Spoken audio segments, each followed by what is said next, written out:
The movie opens up with a former model, Gaby, who accompanies a movie director named Dan to his abandoned riverside house in a rural city of England. Due to his busy schedule, Dan has to return back to London, leaving Gaby behind with the assurance that he will return in a few days. Before departing, though, he hands her some movie scripts and asks her to read them through, suggesting she could be a unique case of a model turning into an actor. Despite her initial reluctance to stay alone, Dan somehow manages to persuade her. After he leaves, Gaby begins to unpack her belongings and arrange them all in order. During this, she hears a door creak, startling her for a moment. However, she dismisses the sound and proceeds to read the scripts. A short while later, Gaby hears a knock on the door, so she goes to answer it. It's a delivery boy named JC, who recognizes her as a supermodel and expresses his admiration. Unfortunately, Gaby doesn't show much interest in the conversation and quickly shuts the door. Later, she looks at her aging face in the mirror, which makes her feel sad. It appears that she uses several skincare products to retain glow in her face. That night, Gaby has a dream in which she imagines someone entering her bedroom and spying on her. A couple of days later, Dan returns and inquires about Gaby's thoughts on the scripts. She admits her difficulty in understanding them and instead expresses her desire to do a modeling show with the renowned designer named Max Balagan. Dan, however, discourages her from returning to modeling as she has already retired for it, and she can't work with a guy whose name rhymes with his. During their conversation, he also asks about Gaby's experience in the house, and she says that she doesn't feel alone like she thought she would. She goes on to say that she feels a strange vibe and also a sense of being watched, as if the house has a life of its own. Dan is amused when she talks about spirits and dismisses the topic. After this, he heads off to London. Gaby walks back to the living room where she stumbles upon a note saying that spirits don't use Joe Lang aftershave. Believing that Dan wrote it, she hurries outside to stop him and inquire why he left such a message. In response, Dan assumes she's joking and dismisses her concerns. He says that he didn't write the note. Gaby cannot believe that the spirits have such good taste in aftershave. Following this, Gaby goes back into the house, but her fear intensifies upon discovering another note that reads, "I am not your enemy." In a panicked state, she rushes out of the house and attempts to contact Dan, but her calls go unanswered. Left with no alternative, she summons JC and asks him to inspect the house. JC shows up and is disappointed to find that it wasn't a euphemism. He conducts a thorough search of the entire premises, but finds nothing amiss. Shortly after, Dan also arrives, but he thinks she's playing some kind of game. This infuriates Gaby, prompting her to accuse Dan of confining her in the house and having a secret accomplice make her go insane in order to get rid of her. Afterwards, Dan calls his girlfriend, Nina, and tells her that he will be staying home for a night. Later, in the evening, he takes Gaby to dinner to help her divert her mind, but ends up getting drunk. When they return home, they play some chasing game around the house and end up getting intimate with each other. After making out, Gaby tells him that she is aware of his relationship with Nina Lamont, the reason why he drives back to London every night. In response, Dan admits it, but he claims that Nina isn't a good lover like Gaby. As their conversation unfolds, Gaby shares about her first love, Jimmy, whom she met when she was 15. According to her, Jimmy had a skin condition and wasn't that appealing. Despite this, she made love with him one night, and they spent the entire night on the beach. The following morning, he dropped her home on his moped, but on the way back, he met with a brutal accident that claimed his life. That dude died happy. Regardless of his death, Gaby says that she still feels his spirit watching over her. Around midnight, Gaby wakes up to find Dan has already left. Alone in her bed, she hears the door creak and witnesses a chair moving on its own. Moments later, a man with a female wig and painted nails suddenly appears in front of her, causing her to scream in terror. In the morning, Gaby awakens to find Dan putting on his clothes. This leaves her to wonder whether the vision she experienced earlier was a dream. Dan asks her to get ready if she wants to return back to London, but Gaby decides to stay. After he leaves, Gaby makes her way down to the basement, where she discovers an ancient typewriter and a wardrobe. Sensing a presence of someone in the house, she attempts to communicate with it using handwritten notes, posing questions like, "Can you see me? Are you dead? Can I get the name of your wig maker? And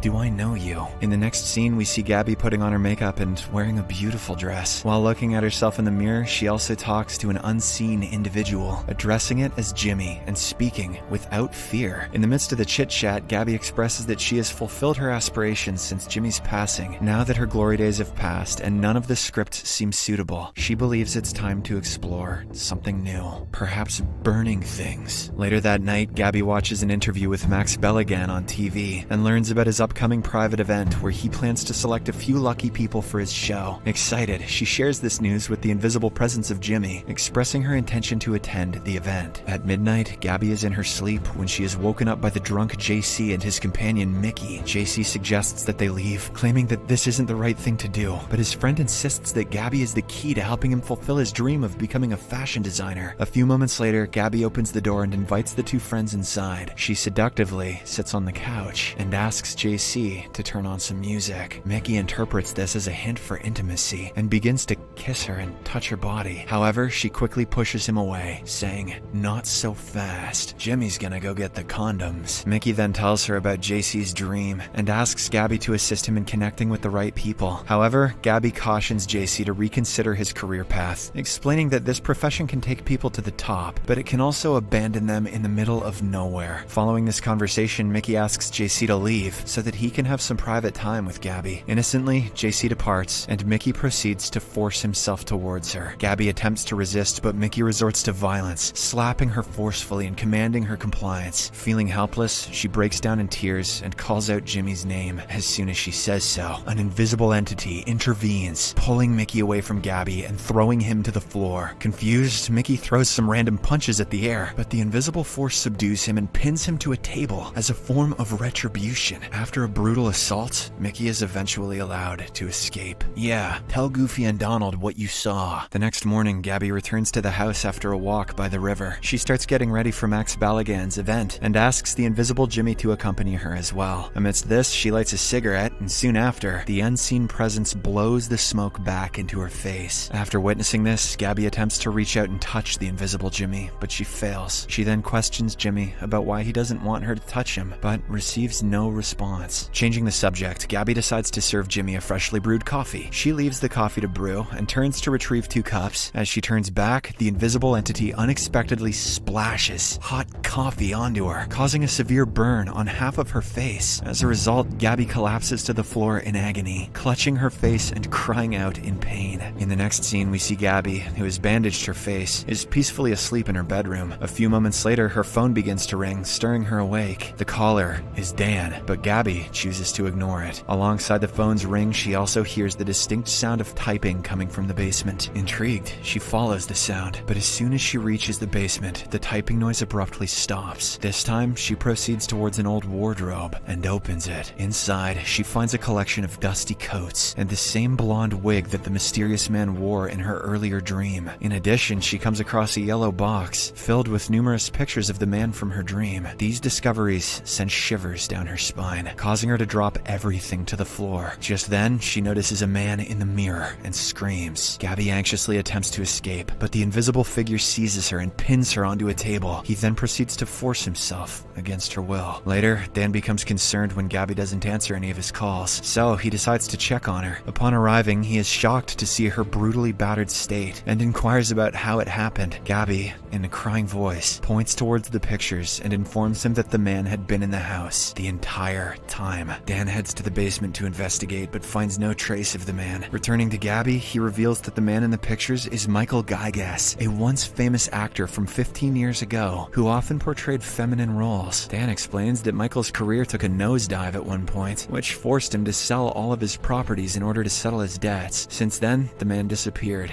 without a trace. After a brief conversation, Dan checks on Gaby's burned face and urges her to seek medical attention. At that very moment, the invisible Michael unexpectedly strikes Dan on the head from behind, knocking him out. Michael then covers Gaby's face with his hand, rendering her unconscious. After some time, Gaby gradually regains consciousness and sees Michael visibly seated on a chair nearby. He firstly apologizes to her for breaking her trust by impersonating Jimmy. He then explains that he has been invisible for so many years that he's now uncertain whether he's truly alive or merely an abstract concept. He goes on to share that his life story resembles that of Gaby's because he was also once a famous figure like her, but experienced a turning point from which he faded into obscurity. Furthermore, he reveals a golden ring on his finger, which possesses the power to render anyone invisible. He admits to having misused this ring for evil purposes, causing harm and chaos in people's lives. However, he eventually felt guilty for his deeds and sought refuge in this house, where he began writing scripts as a means to overcome his guilt. Nevertheless, his evil tendencies resurfaced when he saw Gaby. Now, Michael believes he can attain true peace only by relinquishing his power. As a result, he offers the ring to Gaby, urging her to use it as a blessing, unlike what he did. Despite hearing Michael's story, Gaby remains convinced that he is a figment of her dream and will vanish when she awakens. In order to persuade her otherwise, Michael asks her to read his scripts. It turns out that he has written everything about Gaby ever since she came to this house. As Gaby goes through it, she learns that there is no ending. Michael explains that the conclusion of the story, including his own fate, is in her hands now. With all this in mind, Gaby takes Dan's car and drives away. Several days later, Dan is seen giving a house tour to Michael, who intends to buy his property back. During their interaction, Dan notices a picture of Gaby and wonders